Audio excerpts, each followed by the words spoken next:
Hi, my name is Patrick Moore, and I found myself in the early 70s one of the founders of Greenpeace here in Vancouver. I spent the next 15 years working full-time for Greenpeace in the top committee. In the mid-70s, I decided to move from confrontation to trying to figure out what the solutions were, because after all, there's over 6 billion people that need food, energy, and material every day in this world.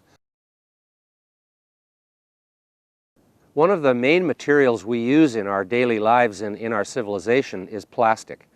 And vinyl is a very special form of plastic. Most plastics are made directly from oil and are basically 100% hydrocarbon, whereas vinyl is made from a combination of natural gas, it's also a fossil fuel, but the other half of it is salt. So it's very unique. There's no other plastic that is made from a fossil fuel and a salt mixed together, and that's why it's called polyvinyl chloride, because the chlorine that is in salt becomes part of the vinyl polymer and is therefore a unique plastic that is capable of performing in ways that other plastics cannot. For example, it can be easily softened with plasticizers in order to make it very flexible and soft, or it can be rigid as it is in pipe and in plastic packaging. The anti-vinyl activists have made a lot of crazy allegations about the effects of vinyl. For example, they say that chewable baby toys are going to cause health problems in infants. This has been completely rejected by the European Commission, full studies on vinyl, and even the Green Building Council of the United States, which is an activist-based group in many ways, has rejected the criticisms against vinyl. They say that the reason shower curtains smell the way they do is because of the chemicals coming from the vinyl, and that's going to give you cancer. This is absolutely false. On the health side, vinyl is the most common plastic used in healthcare and medicine.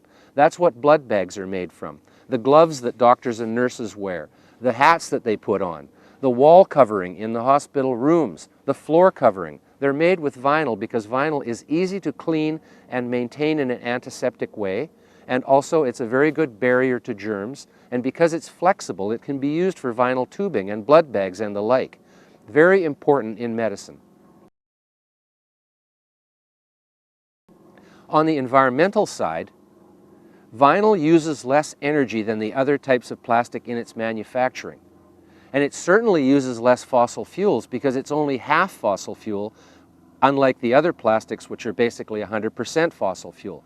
That means vinyl is more climate friendly than the other plastics. In other words, the global warming impact of vinyl is lower than it is with most of the other plastics.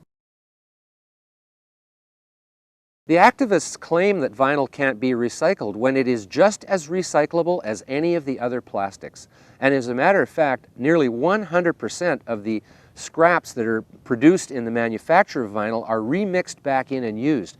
Not a lot of consumer vinyl is recycled. Guess why? It's all still in use. And so it's kind of unfair to charge the vinyl industry with not recycling its product when, because it is so durable, it's still on the sides of houses. It's still buried in the ground in pipes. It's still on the wire as insulation. It hasn't needed to be recycled because it's still in use because it is so durable.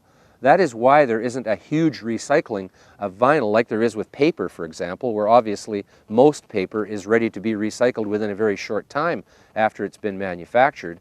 Vinyl lasts for hundreds of years in the ground as a piece of pipe, and therefore doesn't need to be recycled and doesn't need to be replaced, which is another good aspect because durability means less cost in maintenance and replacement.